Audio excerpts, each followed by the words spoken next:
भुवनेश्वर रे जो sexual harassment cases चली रोड रे मु तार गोटे विक्टिम आउ मु से घटना विषय रे एठी शेयर करिया को चाहूँगी।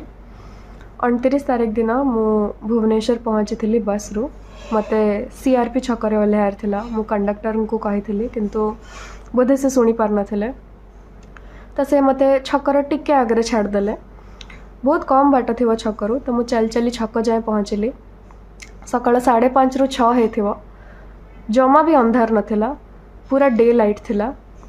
मु छकरे पहुँचली तो गोटे लोक छिड़ाई थिला सेठी बुलेट रे गोरा है कि मास्क पिंधि थिला, हेलमेट पिंधि थिला। से मते देखुथिला किछि टाइम रु तापरे मते डाकिला जेबे मु ताकू क्रॉस करिया को जाउथिली।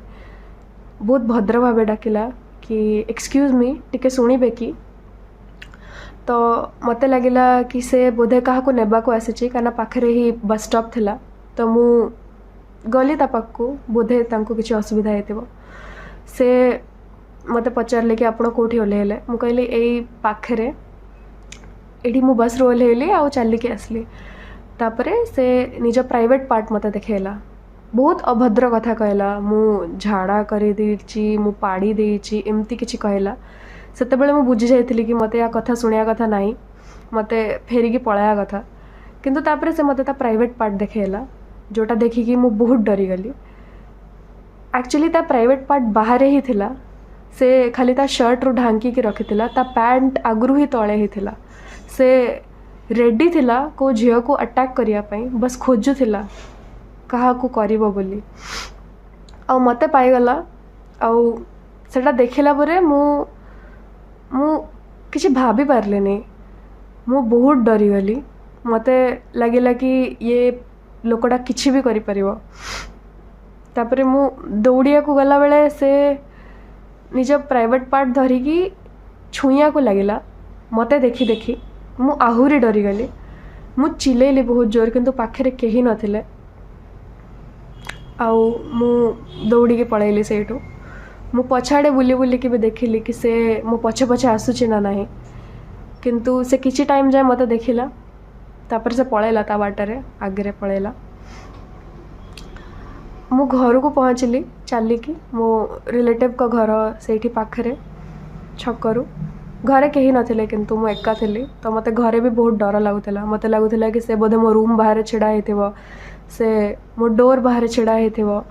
तो मु घरु जमा बाहरु नथिली। आ मु बोधे 50 थर गोटे मिनिट रे चेक करूथिली कि डोर लॉक अछि ना नहीं। तापरे मु पुलिस को कॉल करली।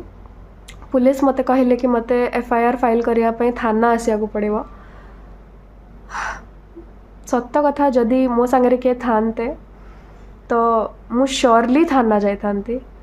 किंतु मु पुलिस को कहली कि मु बोधे थाना जाई परिबेनी क्या मु गोटे दिन पाई ही भुवनेश्वर आसी। आज ही मोर बस अच्छी रिटर्न जीवाई। तो एबे कहीं नहांती ना मो रिलेटिव अच्छंती, ना मोर कॉलेज सांग के अच्छंती, ना जूनियर केही चिन्हा नहांती जे मते थाना नहीं जाई परिबे।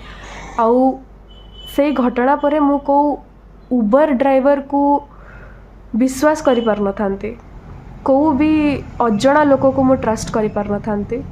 तो मते को जणाशुणा लोक सांगरे जीवार थिला। मु कहली मु फोन रे जणैली तांको कि मु बोधे जाई परिबेनी। मु तांको पूरा इंसिडेंट कहली मो सांगरे कौन हेइथिला। आई विश से माने सेठू ही सीसीटीवी चेक करि दे थांते। किंतु हेले भी मते थाना आसियाटा बहुत दरकार थिला जोटा कि मु जाई परलेनी। मु संध्या बेले रिटर्न आसी गली घर को। तापरे मु सोशल मीडिया रे गोटे पोस्ट देखिली कि नयापाली रे गोटे एमतिया लोकटा अच्छी जे स्कूटी रे बुलुची आउ हरास करुची झिया माननकु। तार कमेंट सेक्शन रे मु आहुरी पीड़िता माननकु पाइली, विक्टिम माननकु जो मानक संगरे किछि अलगा हेथिला किंतु सेई ही लोकटा थिला। मु तांको संगरे कथा है कि मु फोटो भी देखिली से लोकटार। आउ मु तांको जणैली कि यही सही लोक जे मो सांगरे ए अभद्र जिनस करथिला। आउ माने एटा मते मेंटली एते डिस्टर्ब करिछि कि मु घर को आसला परे भी मु से विषय कथा हेले मु राति रे सोई पारुनी। कहीं मो मनरे यही डिससाटिस्फैक्शनटा रोचे कि मुझे किसी करें मु निजको बंचाइवाई किसी करें आ से एते सब करला से आहरी भी किसी था से आहरी झील मान को भी अटैक करची आ जो भाव में अटैक करची सेटा बहुत हॉरिफाइंग जिनस गोटे मु रिक्वेस्ट करची पुलिस को यही केस रे टिके बेसी फोकस करिवे आउ प्लीज प्लीज ताकू धरिया को चेष्टा करिवे।